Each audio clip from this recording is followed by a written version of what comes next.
let me get this straight. You met a man while on vacation, you spent a couple of days with him, got engaged, are now married, and you're leaving everything to go be with him. That is accurate. She's giving up everything to go over there. Everything. And I don't know if she's fully grasped what that means. Yes! Finally! It's a new season of 90 Day Fiancé the other way. And this year, that means new couples and new storylines. Hopefully you can sense my excitement, because it definitely felt like they dragged out Happily Ever After. But now we're back, and after episode 1, there's one couple that's already caught my eye. Daniele and Yohan. Viviendo en los Estados Unidos, yo pienso que puedo realizar mi sueño y tener un futuro mejor. Tú no eres estúpido. No. Escúchame. Tu sueño no es verdad. Sueño americano no es real. Ouch. Way to shatter his dreams, Daniele. Now, you might remember Daniele and Yohan from the spin-off show Love in Paradise. But in case you didn't watch that, here's what you need to know. Daniele is an interesting character. Cuando yo me enteré por primera vez de la religión de Daniela, yo pensé que ella era una bruja. Now, we'll get to her beliefs in a second because it's a big part of who she is. But to set some context, Daniele is a 42-year-old history teacher from New York. And I also have a side hustle, running a yoga and wellness business. The divine light in me honors the divine light in each of you. She also has a son who's in his 20s who hasn't yet appeared on the show. I'm not sure if he will. And while she was once married, it only lasted 6 months. Oh, and she absolutely hates living in New York. I feel like New York is a toxic boyfriend.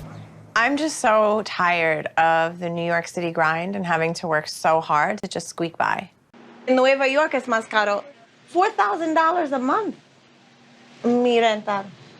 Es mucho caro. So what about her 32-year-old personal trainer husband from the Dominican Republic? Well, first things first. Before we get to their differences, let's just say that despite their height difference, Yohan being 6'7" and Daniele being 4'11", they do at least make for a cute couple, which we all know isn't exactly a requirement on this show. But with that said, looks aside, there are a few differences between them.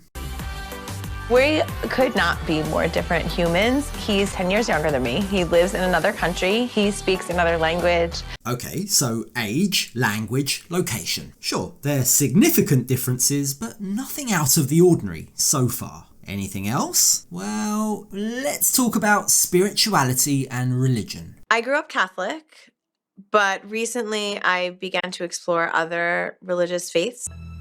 I practice Ifa, which is an African spiritual tradition. But Yohan is an evangelical Christian, and he really doesn't understand my spiritual beliefs.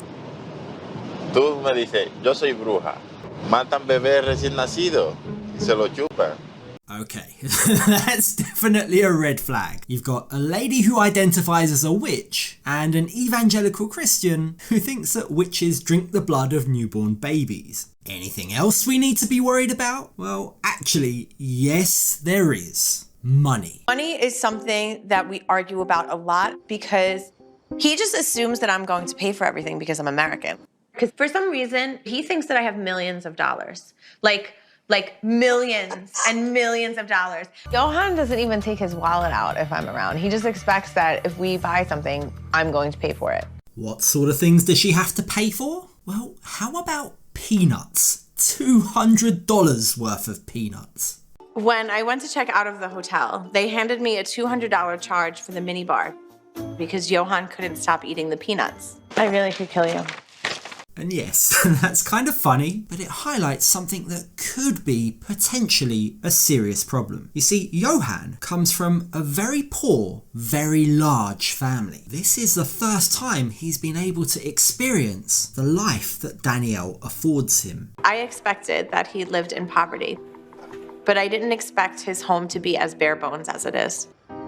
Nosotros vivimos en uno de los pueblos más pobres de la República Dominicana, y la vida no es fácil. And so, while in the last show they did eventually get married, right up until the morning of her wedding, Danielle had a lot of concerns. In particular, she wasn't sure if Yohan really loved her or if he was just using her for her money and the possibility of a green card. I'm still not 100% sure that I want to go through with this wedding. I don't know, like, is this love or is this just him looking for an opportunity? So, with all of these questions and problems still lingering, none of which have been resolved, what exactly was it that convinced her to go ahead with the wedding?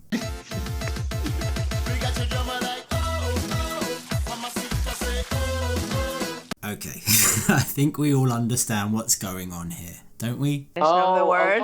Okay. Yohan's penis is the size of my arm. Literally. It really is. I'm not even making that up. In summary, some good D and she's lost her senses. So now you understand the backstory. That brings us on to the current episode. And to no one's surprise, all of their issues still remain. They don't seem to be on the same page with each other about anything, and they don't seem to understand each other as people. Danielle es muy cariñosa, muy amable, sensible.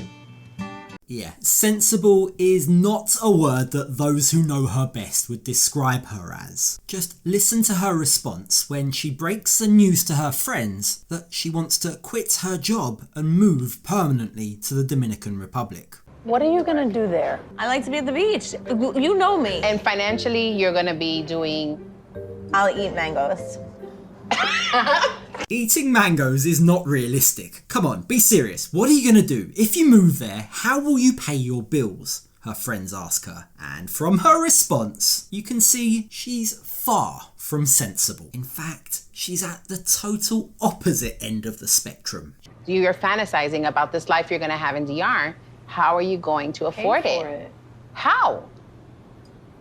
I'm gonna manifest it. Right, okay, no planning needed. She's just going to manifest it. I mean, come on. Danielle's answer is I will manifest it. That is not how I live. The craziest part of this is by moving to the Dominican Republic, which by the way, she hasn't even told her husband yet. We'll get to that shortly. But her plan to move to the Dominican Republic will mean she sacrifices an extra $15,000 a year in pension. I had a pension consultation and they told me that if I stayed one more year, it's like the difference between like $15,000 a year more. Just for perspective, right? $15,000 extra a year on top of what she's already going to get. That $15,000 is more than the annual salary in the Dominican Republic of a dentist, a pharmacist, an architect, a chemical engineer, an attorney. Like, that's an incredible amount of money. It would stretch a very, very long way. And it seems particularly short-sighted that she's so dismissive of it, given just how big an issue money is in her and Yohan's relationship. Like an extra $15,000 a year when I'm 63 isn't going to be that meaningful to me. That's crazy. And despite her friends' best efforts to try and make her see sense, Danielle just isn't willing to listen. Obviously, we wish you the best. But, you know, the whole life on the beach eating mangoes, like, sounds like a cartoon to me. All of the concerns that my friends are raising are in the what if category, and I don't really worry about the what ifs. The thing that Danielle seems to care most about, more than money, more than her friends' guidance and advice, seems to be to escape New York. I know times have been tough for teachers over the last few years, but this lady really hates New York. I'm also frustrated by the traffic. I'm frustrated by how dirty it is. I'm frustrated by how expensive it is. Everything is a struggle. I just want to enjoy my life with the love of my life in a slower pace near the ocean.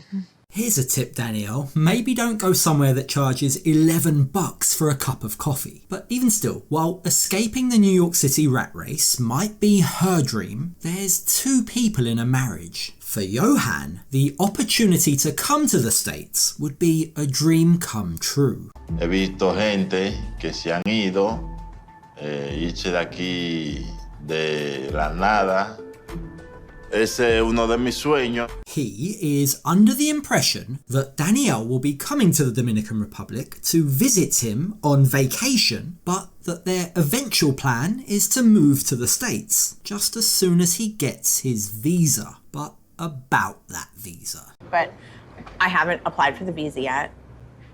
Does he know that? Yes, I think so. Like he hasn't. Does he know that? No, he doesn't, because Danielle hasn't told him. I haven't said to him, by the way, I haven't applied for the visa yet. As the breadwinner, she knows that she holds all the financial power in the relationship, and that unequal power dynamic gives her the ability to do whatever she wants. He can't go to the United States without me, and if I don't want to go, I don't want to go. I mean, if I don't apply for a visa, he can't go anywhere. So, like, I could just hold on to his marriage certificate and never apply for a visa. Oh, that's a great way to start a marriage. This is a glimpse into Danielle's true colours. She's coming across as being deceptive and selfish. She's completely disregarding what he wants, keeping him out of the loop, and planning to manipulate the situation and flex her power in order to get her own way. I told Yohan that I would apply for the spousal visa for him to come and live in the United States, but I have since changed my mind. The more times I go back and forth to the Dominican Republic, the more times I realize I don't want to be in New York. Which brings us nicely onto her trip to the Dominican Republic to reunite with her husband and finally break the news to him that despite what he's been led to believe, he actually won't be coming to America because she's going to move over there. I have to somehow explain to Yohan that we're never going to New York. We have a lot to do. ¿Cómo? I can't be the only one that finds Danielle giggling about this so infuriating. She's treating Yohan like some kind of toy, as if the consequences of her actions have no effect on him. She's the one who's changed the goalposts on him without letting him know, and it kind of feels like she's tricked him into this relationship. I'm worried about how Yohan is going to react to this because he's really adamant about moving to the United States. But what I will say is, to her credit, at least she doesn't drag this out. She breaks the news to him there and then in the car on the way back from the airport. Mi amor, no quiero ir a mi país. ¿Cuándo? Nunca. That is definitely a look of worry from Yohan, isn't it? What the hell do you mean you never want to go back? What are you talking about? He asks her. Why? She responds by telling him she wants to live a chilled life. In other words, she wants a permanent vacation. So how does Yohan respond to this? Well, understandably he's surprised and upset, but I think his response is quite telling. If you want to live here, you've got a problem, because I don't want to live here. Yo quiero vivir aquí. Tiene problema. Quiero vivir aquí. Tengo toda mi vida viviendo aquí. Despite Danielle protesting that life in America is just too expensive, Mi casa, $4,000 por mes. Yohan maintains that that's not what we agreed. We said we'd go to America. That's my dream. Tú sabes lo que yo quiero, lo que yo te dije. Ese es uno de mis sueños y Daniela viene y me está dañando mi sueño. What's really ironic here is that actually both are saying the same thing. The reasons each give for wanting to leave their respective countries is identical. I'm just so tired of the New York City grind and having to work so hard to just squeak by. Aquí, en mi país, tú trabajas años y años y no tienes nada. Finally, they both have something in common. Both see the other and the other's country as their escape ticket. Only Danielle doesn't like this. She gets very angry that Yohan sees America as an escape to paradise. Tú no eres estúpido. No. Escúchame. So tu sueño no es verdad. Sueño americano no es real. Oh, the irony. Couldn't that exact same advice be turned on its head and directed at her? Her dreams of living on the beach and eating mangoes, well, they're not real either.